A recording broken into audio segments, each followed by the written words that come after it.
Attention fellow Americans. I am George from my previous video. In that video I played in Republican CEO that was ready to lay off Duke, my employee. I tried to make it obvious that this is happening all over our country today. It is not getting better, it is getting worse. Our government claims to be creating millions of jobs, but the unemployment remains at a steady 8.5%. Something is wrong here.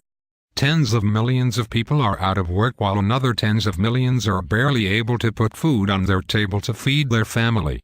The 90s generation are going to college and finishing with a very grim outlook for their future. With $800 billion towards student loan department and no way to pay it back, our citizens have little chance to receive their opportunity of their American dream. What most Americans want is to live within their own means. Not to be struggling to pay overpriced rent. I wish people would understand what is going on here.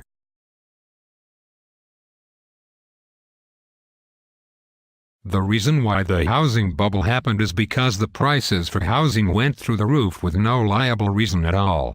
So now the American dream will have to pay for your college tuition and your housing.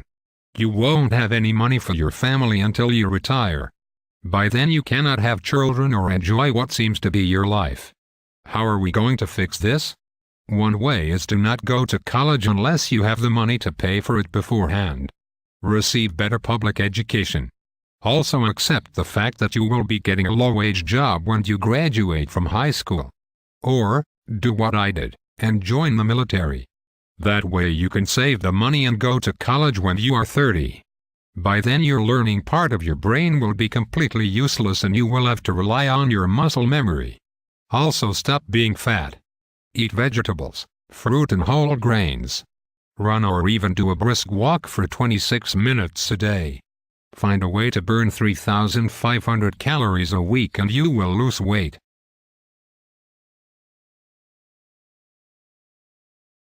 What does this have to do with anything? You will have a better chance to get a job when you are not fat, experienced, and debt-free.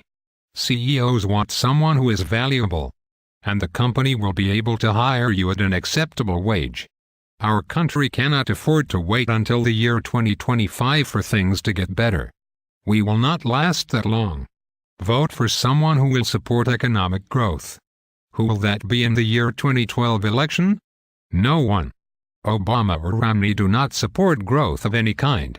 We will have to tough it out for the next 4 years while the Republicans attempt to destroy this country like the Democrats are trying to do now. Accept the fact that double-edged swords will always exist in this new world we live in today. If we can get past our differences and look at what we all have in common, that is our right to live as human beings.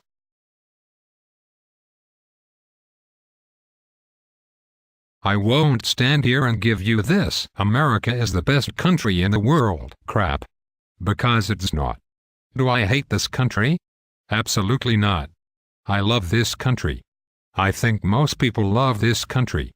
We just feel powerless as it begins to crumble. There was a time where America showed the world what freedom and capitalism meant. Now, we sit here in our foreclosed homes, tent cities, and the streets waiting for the end to begin. The good news is that the end has not begun yet. What do? Pay off your debts, be thankful of your friends and family, and take better care of yourself. We are number one at nothing. I don't see us being number one at anything until we do something about it. For the sake of your fellow man, follow these guidelines. Do what is necessary. Stay open-minded, have great ideas, and be informed. Thank you.